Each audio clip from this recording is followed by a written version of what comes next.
Good day all. Ira Epstein of Linn & Associates with your metals market wrap-up for Tuesday, the 15th of October, 2019. We're about 2:35 p.m. Central Daylight Time. Now, soon, I was hoping it was this week. Looks like it's going to be next week. I'm going to start a series of new video reports for you. As you know, I'm doing special reports, but I now do them by video.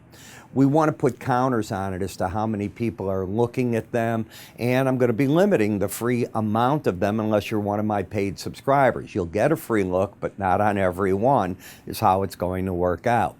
And the reason is they're in popular demand, and why not? If I'm putting in all that time, I don't think it's too hard to be a subscriber or an account of ours in some manner. So, in looking at the market today, you can see that the dollar's pretty much slightly lower, most currencies up. In Brexit, right at the last minute. And when I tell you the last minute, remember the time difference. We're about 2:35, it's 8:30 at night in Europe, I believe. And there's a draft that looks as though it's going to make its way to the European Union tonight, tomorrow morning for full debate. And it sounds as though they have come to agreement on the Irish border.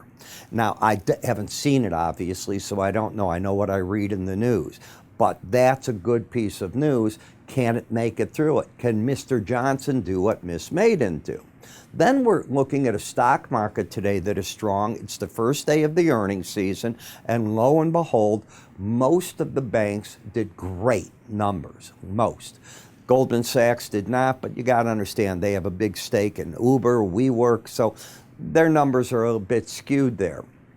On the other hand, we haven't seen the manufacturing numbers. We haven't seen all the numbers. It's the beginning of the season. It's a long season that we get, and the bar isn't high. But when you take a look at what's gone on, we've come down and challenged recent lows in the silver. The gold market has come down about $13. Copper is very close to where it's settled. You're down in the platinum, and one market is up strong again today, palladium market. We keep talking, that's been the strongest vehicle. On the energy markets, you're starting to get a mixed bag. You've got the Brent and the crude down, but you've got the products trying to get a good rally going here.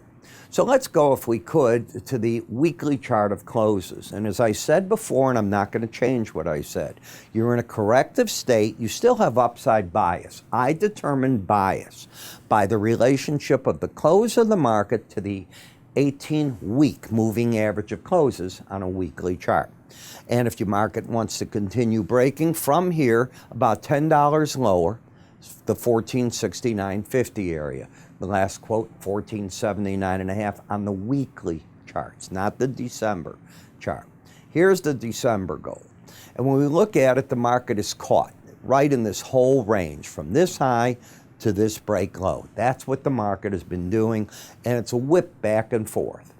The bias today completely went to the downside. Now, what do I mean by completely? You have an outside day down, a lower close. Puts the swing line with lower highs, lower lows, and you're under the 18-day average, unable to get over it. Therefore, bias down, swing line down. Next support could be the 1455.70 level or the closer of a Bollinger Band if it's there, and it is. It's at the 1474.80 level. So what I have is a downtrend that gets negated if today's high, which was 1503, is taken out on Wednesday or Thursday. Barring that, the target price, first one's 1474.70. You could even extend to the 100-day average or lower. But you've got the market on the defensive. When we come into momentum, it is pointing down. So I have the bias down under the 18-day average. I have the swing line down, and I have momentum down. When we come over now to the GLD, this takes a moment to load up, but well, there you are. The market is in a downtrend. You have lower highs, lower lows. You're under the 18-day average of closes. Momentum pointing down. Will you hit the lower Bollinger Band is, for me, the question. The market gets thrown out of the downtrend if yesterday's high of 140.82 is taken out. That negates the downtrend. Barring that, 138.58 possibly down. 138.58 down to 136.26 could be the next support zones. When we come over to GDX, trend down. Lower highs, lower lows. It confirmed a downtrend today. And with that, what the market's done is it's put into play the 100-day average of closes with the lower Bollinger Band. Now, when I see those two together, I don't get super bearish. I say that that's a zone that I think the pros are going to take money off the table at. You're oversold. You're into that important zone. You haven't hit the lower Bollinger Band yet. I'm looking for professional short covering, and no, that is not the same as buying to get long. The gold-silver ratio, as I mentioned yesterday, you had pulled back finally, and you can see this. The market now pulls down, gets under the 18-day moving average of closes, and then back over it. So we're in a zone that we know the market is fighting a battle at. That's what I expected yesterday, and I'm seeing today. That also means that silver is losing something to gold. And if you take a look where silver went, it went to that 18-day average, failed there. How often do we see that? Is the market's trying to figure out what to do. Like the gold market, you have an outside day down. So until today's high is taken out, in fact, it's not even the right way to say it. If it's taken out on Wednesday or Thursday, this becomes a bear trap. Barring that, if the market wants to work lower, the first spot is 1695. For support, second, 1666. The bears grabbed control of this market. In the copper market, the failure zone is classic Ira textbook. If you take a look, the market went up here, challenged the upper Bollinger Band, made a run for the 100-day average right here, as you can see, pulled down, then today right back up to it and a failure again. Overbought up to a key resistance zone, the 200-day average and the Bollinger Band. Now the question is the market run out of steam at that point? Trend is still up, but it's hit upside targets.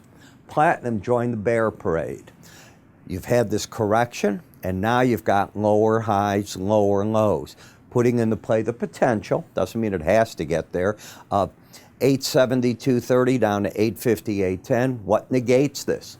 Taking out today's high, but in this case, you'd have the 18-day average in red right above you. So you can negate the downtrend by doing that. I don't know if you begin an uptrend in any manner. Next, the strong market, and this is the palladium market, and I know I've been saying this. This is the strongest. It's got the embedded reading.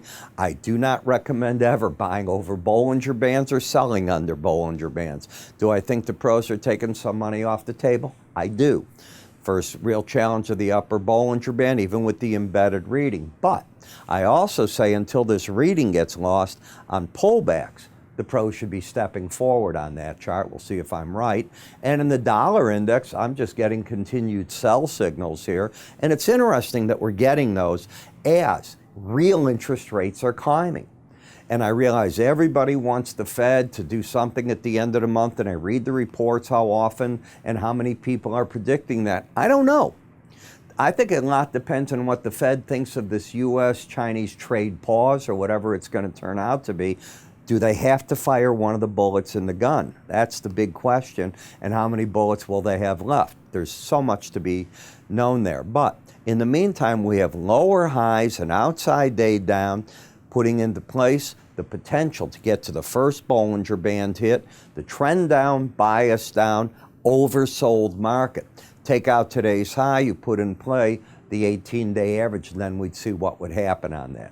So when I look at all this, I try to figure out, well, how do you do things with anything like that? And one of the tools that I look at to see, are you getting ahead intraday or behind the trend? What are the pivot points doing? I learned pivot points from a lot of the pros in the industry when they first came out. I'm not going to mention them, but I learned it, I think, the right way, if you will, and there's different ways to use it. But one of the ways that I learned is that you don't just take the pivot points on their face value. And the concept of them is you look at the previous day's range, and from there, there's a formula you develop. And from that formula, you're finding support zones in these two blue lines, resistance zones. But I tie it together with momentum. I think you have to filter things at all times more than just the study itself. And that's what I did. So what I've done is I put together a 3-part video series for you. It's totally free for you to get. How you get it is you go to our website, On the website, go to the free offers, choose what you'd like to get in those. This will be there. Rune indicators there as well, about 7 other items. You choose what you want. We will make certain that you get it by email, everything you need, all your access. You can click up here. If you haven't seen this before, it'll take you right to that page and sign up there. I'm Ira Epstein. You have a good day, and I'll see you all tomorrow.